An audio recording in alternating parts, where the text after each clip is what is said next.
بسم اللہ الرحمن الرحیم۔ شروع کرتی ہوں اللہ تعالیٰ کے نام سے جو بڑا مہربان نہایت رحم والا ہے۔ رسول اللہ صلی اللہ علیہ وسلم نے فرمایا، صدقہ دینے سے مال کم نہیں ہوتا، اور جو بندہ معاف کر دیتا ہے اللہ اس کی عزت بڑھاتا ہے، اور جو بندہ اللہ کے لیے عاجزی اختیار کرتا ہے اللہ تعالیٰ اس کا درجہ بلند کرتا ہے۔ جو باقی نہیں وہی باقی ہے۔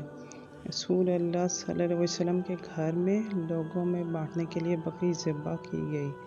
بعد ازاں رسول اللہ صلی اللہ علیہ وسلم نے سیدہ عائشہ سے پوچھا، کچھ بچا ہے یا سارا گوشت تقسیم کر دیا گیا؟ سیدہ نے بتایا، بس بکری کا ایک شانہ بچا ہے۔ رسول اللہ صلی اللہ علیہ وسلم نے فرمایا، جو بانٹ دیا گیا وہی تو آخرت کے لیے باقی بچا ہے۔ تقدیر پر صبر کرو اور مگر سے گریز کرو۔ حضرت ابو ہریرہ سے مروی ہے کہ نبی اکرم صلی اللہ علیہ وسلم نے فرمایا، طاقتور مومن اللہ تعالیٰ کے نزدیک کمزور و ناتواں مومن سے زیادہ بہتر اور پسندیدہ ہے، اور ہر ایک میں بھلائی ہے۔ تم اس چیز کی حرص کرو جو تمہیں فائدہ پہنچائے، اور عاجز نہ بنو۔ اگر مغلوب ہو جاؤ تو کہو اللہ تعالیٰ کی تقدیر ہے، جو اس نے چاہا کیا، اور لفظ اگر سے گریز کرو، کیونکہ اگر مگر شیطان کے کام کا دروازہ کھولتا ہے۔ پیشانیاں اور ہاتھ پاؤں روشن ہوں گے۔ پیارے رسول صلی اللہ علیہ وسلم بقیع قبرستان میں تشریف لائے اور فرمایا، تم پر سلامتی ہو اے ایماندار گھر والوں، اور ہم اگر اللہ نے چاہا تو تمہیں ملنے والے ہیں۔ میں چاہتا ہوں کہ ہم اپنے بھائیوں کو دیکھیں۔ صحابہ نے عرض کیا، یا رسول اللہ، کیا ہم آپ کے بھائی نہیں ہیں؟ آپ نے فرمایا، تم میرے ساتھی ہو، اور ہمارے بھائی وہ ہیں جو ابھی تک نہیں آئے۔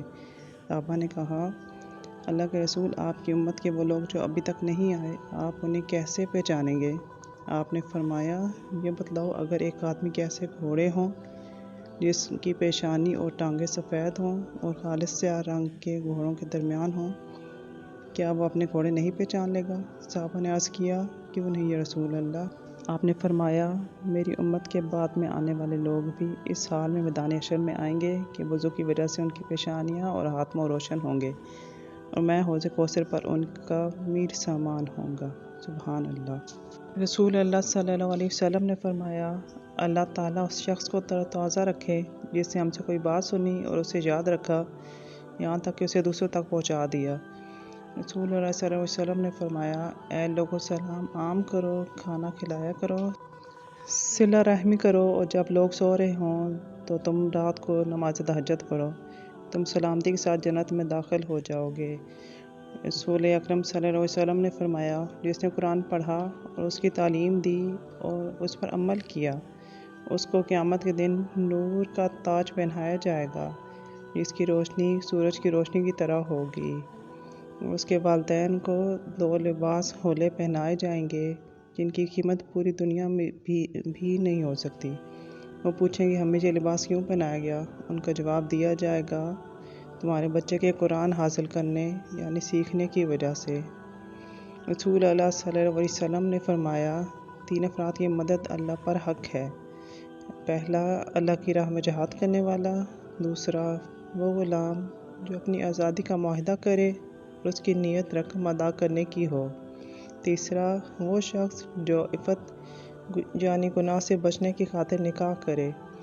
رسول اللہ صلی اللہ علیہ وسلم نے فرمایا، جس نے ماں اور اس کے بچے کے درمیان جدائی پیدا کی، اللہ تعالیٰ قیامت کے دن اسے اس کے پیاروں سے جدا کر دے گا۔ رسول اللہ صلی اللہ علیہ وسلم نے فرمایا، سفید کپڑے پہنا کرو، بلا شبہ یہ تمہارے کپڑوں میں سے سب سے بہتر ہے، اور انہیں اپنی میتوں کو کفن دیا کرو، اور تمہارے سرموں میں سب سے بہتر سرما عصمت ہے، جو نظر کو تیز کرتا اور پلکوں کے بال اگاتا ہے۔ رسول اللہ صلی اللہ علیہ وسلم نے فرمایا، جمعہ کا دن تمہارے بہترین دنوں میں سے ہے، لہٰذا اس دن میرے اوپر کثرت سے درود بھیجا کرو، اس لیے کہ تمہارے درود مجھ پر پیش کیے جاتے ہیں۔